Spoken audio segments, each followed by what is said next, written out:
पटना में कांग्रेस कार्य समिति की बैठक आयोजित की जा रही है। कन्हैया कुमार ने कहा कि वोट चोरी से बनी सरकार लोकतंत्र और संविधान को कमजोर करती है। पवन खेरा ने इसे ऐतिहासिक बैठक बताया और कहा कि सदाकत आश्रम आज़ादी की लड़ाई का गवाह रहा है। वहीं रणदीप सुरजेवाला ने कहा कि बिहार की धरती से निकले फैसले दूरगामी होंगे। इस वीडियो में देखिए सीडब्ल्यूसी बैठक पर कांग्रेस नेताओं के बड़े बयान और इसका राजनीतिक महत्व क्या हो सकता है। बहुत ऐतिहासिक सीडब्ल्यूसी है, ऐतिहासिक राज्य में है, ऐतिहासिक शहर में है और ऐतिहासिक निर्णय होंगे। आपको लगता है सर जिस भवन में आप, जिस प्रांगण में आप खड़े हैं, ये गवाह रहा है आज़ादी के संग्राम। बहुत ऐतिहासिक भूमि पे हम खड़े हैं। जाहिर सी बात है, एक ऐतिहासिक क्षण है और यहाँ से जो संदेश निकलेगा वो न केवल बिहार के लिए, न केवल देश के लिए, अपितु पूरे लोकतंत्र के लिए एक ऐतिहासिक संदेश यहाँ से आज निकलेगा। चुनाव के लिए इस तरीके से देखें, क्योंकि पटना में कल सीडब्ल्यूसी होने जा रही है, संदेश भी आप लोग ये देने वाले हैं। देखिए, बैठक के संबंध में एक बात आपको कह दें, 1921 में सदाकत आश्रम को मौलाना मजरुल हक ने बनाया था।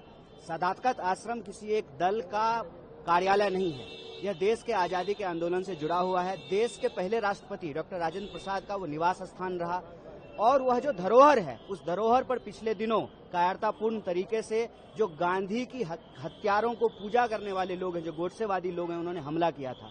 उस वक्त में उसी आश्रम में कांग्रेस वर्किंग कमेटी की मीटिंग को आयोजित करना, यह इस बात का संकल्प है कि हम इस देश में संविधान की, लोकतंत्र की रक्षा करेंगे। और जब हम संविधान और लोकतंत्र को बचाने की बात करते हैं तो हमारी राय बिल्कुल स्पष्ट है। जो सरकार वोट चोरी से बनेगी वो सरकार पेपर लीक कराएगी। जो सरकार वोट चोरी से बनेगी वो सरकार महंगाई को नहीं रोकेगी, बेकारी को नहीं रोकेगी। उनके राज में जब चोर सरकार चलाएंगे तो गुंडागर्दी करने वालों का, गुंडों का जो है वो मनोबल बढ़ेगा। और जब गुंडे सरकार में बैठे होते हैं तब सुशासन की सरकार नहीं होती है, अपराधियों की सरकार होती है। इसीलिए वोट चोरी से लड़ने का मतलब लोकतंत्र को बचाना, लोगों को रोजगार देना, नौकरी देना और पलायन को रोकना है। जो नीतिगत फैसले होंगे उससे क्या असर भारत की राजनीति पर पड़ेगा? बिहार की धरती ने चंपारण से लेकर और मौजूदा समय तक सदैव नए इतिहास की संरचना की है। राहुल जी और खड़गे जी के नेतृत्व में जो नीतिगत और सैद्धांतिक निर्णय कांग्रेस की कार्य समिति लेगी वो इसी प्रकार से दूरगामी साबित होंगे। कल तक का इंतजार कीजिए। उधर राहुल गांधी ने वो जब तक वोट चोरी नहीं रुकेगा तब तक ये बड़े मुद्दे सॉल्व नहीं होंगे। देखिए, भ्रष्टाचार हो, बेरोजगारी हो, कुशासन हो, इन सब के आखिर में अंत में क्या है?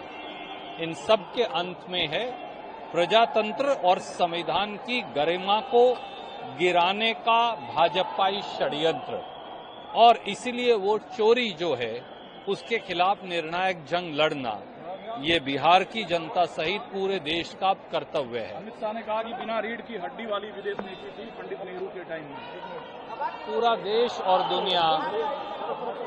और दुनिया ये जानता है कि भारत की विदेश नीति पंडित नेहरू जी के समय से लेकर डॉक्टर मनमोहन सिंह जी के समय तक किस प्रकार से सुदृढ़ और भारत को शक्तिशाली बनाने वाली रही। अगर उनको आज की कमजोर प्रधानमंत्री और कमजोर विदेश नीति नजर नहीं आती तो चश्मे का नंबर बदलवाना चाहिए।